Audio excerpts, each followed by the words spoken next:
ಇನ್ನು ಮುಂದೆ ನಿಮ್ಮ ನೆಚ್ಚಿನ ಧಾರಾವಾಹಿಗಳ ಫುಲ್ ಎಪಿಸೋಡ್ಗಳು ಸನ್ ನೆಕ್ಸ್ಟ್ ಆಪ್ನಲ್ಲಿ ಮಾತ್ರ.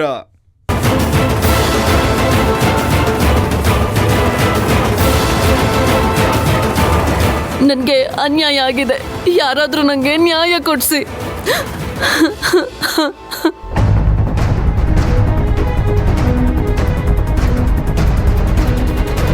ಯಾರೀ ಹುಡುಗಿ ಅದು? ನಮ್ಮ ಸ್ಕೂಲಲ್ಲಾಗ್ಲಿ ಕಾಲೇಜಲ್ಲಾಗ್ಲಿ ನಾವು ಇವಳನ್ನ ನೋಡೇ ಇಲ್ವಲ್ಲ. ಯಾರಿಗೂ ಗೊತ್ತು ಅದು ಯಾರ್ಯಾರ ಜೊತೆ ಕಾಂಟ್ಯಾಕ್ಟಲ್ಲಿ ಇದ್ನೋ ಏನೋ. ಮೊದಲೇ ಅವನು ಅಬ್ರಾಡಲ್ಲಿದ್ದ. Basically is very rich, dating personality. ಯಾರ್ಯಾರು ಸವಾಸ ಮಾಡಿದಾನೋ ಯಾರಿಗೂ ಗೊತ್ತು. ಪಾಪ ಈ ಥರ ಹೆಣ್ಮಕ್ಳಿಗೆ ಅದೆಷ್ಟು ಜನಕ್ಕೆ ಅನ್ಯಾಯ ಮಾಡಿದಾನೋ ಏನೋ. ಈ ಹುಡುಗಿ ಧೈರ್ಯ ಮಾಡಿ ಹೇಳಿದ್ದಕ್ಕೆ ಸತ್ಯ ಗೊತ್ತಾಯಿತು, ಇಲ್ಲ ಅಂದಿದ್ರೆ ಯದು ಏನ್ ಮಾತಾಡ್ತಿದ್ಯಾ? ಅಯ್ಯೋ ಇರೋದನ್ನೇ ಹೇಳಿದ್ನಪ್ಪ.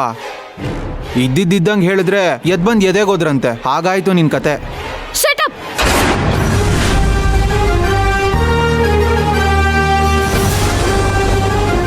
Mind your own language Yadu.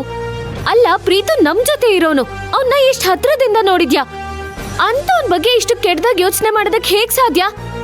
ನಮ್ಮೋರ್ ನಮ್ಗೆ ಸಪೋರ್ಟ್ ಮಾಡದೆ ಹೋದ್ರೆ ಬೇರೆಯವ್ರು ಹೇಗ್ ಮಾಡ್ತಾರೆ ಇದು? ಅದು ಹಾಗಲ್ಲ ಕಾವೇರಿ. ಪ್ರೀತಮ್ಗೆ ತುಂಬ ಜನ ಗರ್ಲ್ ಫ್ರೆಂಡ್ಸ್ ಇರೋ ಮ್ಯಾಟರ್ ನಿಂಗೆ ಗೊತ್ತೇ ಇದೆ ಅಲ್ವಾ? ಬಹುಶಃ ಪ್ರೀತಮ್ ಇವಳ ಜೊತೆ ಅಫೇರ್ ಇಟ್ಕೊಂಡಿದ್ದ ಅನ್ಸುತ್ತೆ.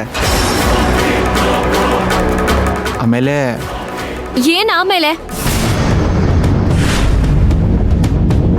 ನೀನು ನೋಡಿದ್ಮೇಲೆ ಅವಳ ಜೊತೆ ಸಂಬಂಧ ಕಟ್ ಮಾಡ್ಕೊಂಡಿರ್ಬೋದು. ನೋ ಯದು, ನೀನ್ ಯೋಚನೆ ಮಾಡಿರೋ ರೀತಿನೇ ಸರಿ ಇಲ್ಲ. ಇದು ಎಲೆಕ್ಷನ್ ಟೈಮು. ಪ್ರೀತಮ್ ಒಬ್ಬ ಸ್ಟ್ರಾಂಗ್ ಕ್ಯಾಂಡಿಡೇಟು. ಈ ಟೈಮಲ್ಲಿ ಯಾರ ಮೇಲೆ ಬೇಕಾದ್ರೂ ರಾಂಗ್ ಎಲಿಗೇಷನ್ಸ್ ಮಾಡಿರ್ಬೋದು. ಅದನ್ನ ನಾವು ನಂಬೋದಕ್ಕಾಗತ್ತಾ ಯದು? ನೋ ಯದು, ಇದನ್ನ ನಾನು ನಿನ್ನಿಂದ ಎಕ್ಸ್ಪೆಕ್ಟ್ ಮಾಡಿರ್ಲಿಲ್ಲ.